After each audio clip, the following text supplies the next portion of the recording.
അതെ, ഒരു പ്രശ്നമുണ്ട്. നീ വിളിക്കുമ്പോഴേ അറിയാം പ്രശ്നമുണ്ടോ? അതല്ല, ഞാൻ വണ്ടി പുറകോട്ട് എടുത്തപ്പം പുറകെ കിടന്ന വണ്ടിയുടെ മുമ്പിലിടിച്ച്. എന്തോന്ന് പുറകെ കിടന്ന വണ്ടിയുടെ? ആ അതെ, ഞാൻ വണ്ടി പുറകോട്ട് എടുത്ത് അപ്പൊ പുറകെ കിടന്ന വണ്ടിയുടെ മുമ്പിലിടിച്ച്. അത് സാരമില്ല, നമുക്ക് ഇൻഷുറൻസ് ഉണ്ട്, കുഴപ്പമില്ല. ഇൻഷുറൻസ് ഉള്ളതുകൊണ്ട് കുഴപ്പമില്ല. കുഴപ്പമില്ല. ഓ, രക്ഷപ്പെട്ടു. അത് എന്റെ പ്രശ്നമല്ല, അയാളുടെ പ്രശ്നമാണ്. ഞാൻ വണ്ടി പുറകോട്ട് എടുക്കുന്ന കണ്ടിട്ട് അയാൾ ഒരു അക്ഷരം മിണ്ടിയില്ല. ഒന്ന് ഹോണെങ്കിലും അടിക്കണ്ടേ, അതുപോലും ചെയ്തില്ല. നിനക്ക് ലൈസൻസ് തന്നവരെയും വണ്ടി തന്നു എന്നെയും പറഞ്ഞു. ഞാൻ അയാളോട് പറഞ്ഞേ ഇൻഷുറൻസ് ഫീ, ഇൻഷുറൻസ് ഫീ. അയാള് കേക്കണ്ടേ, തൂറ് തെറിയ എന്നെ അറബി പറഞ്ഞേ. അത് ശരി, അറബിയുടെ വണ്ടിയിലെ കൊണ്ടിട്ടിടിച്ചേ? അറബിയെ അടിച്ചത്.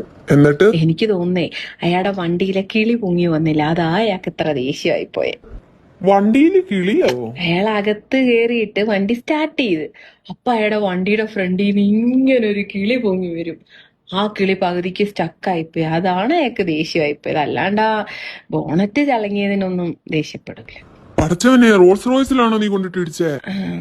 ഇതുപോലൊരു പേരാ അയാളും പറഞ്ഞു. ഞാനങ്ങോട്ട് വരട്ടെ, നിന്നെ ശരിയാക്കി തരാം ഞാൻ. അത് ഇൻഷുറൻസ്. ഇൻഷുറൻസ് വല്ലൊരു മാങ്ങാണ്ടിയില്ല, വണ്ടി കൊണ്ടിട്ട് റോൾസ് റോയ്സിൽ ഇടിച്ചേച്ച് കിളി പൊങ്ങി വന്നില്ല. നീ അങ്ങോട്ട് വരട്ടെ ഞാൻ.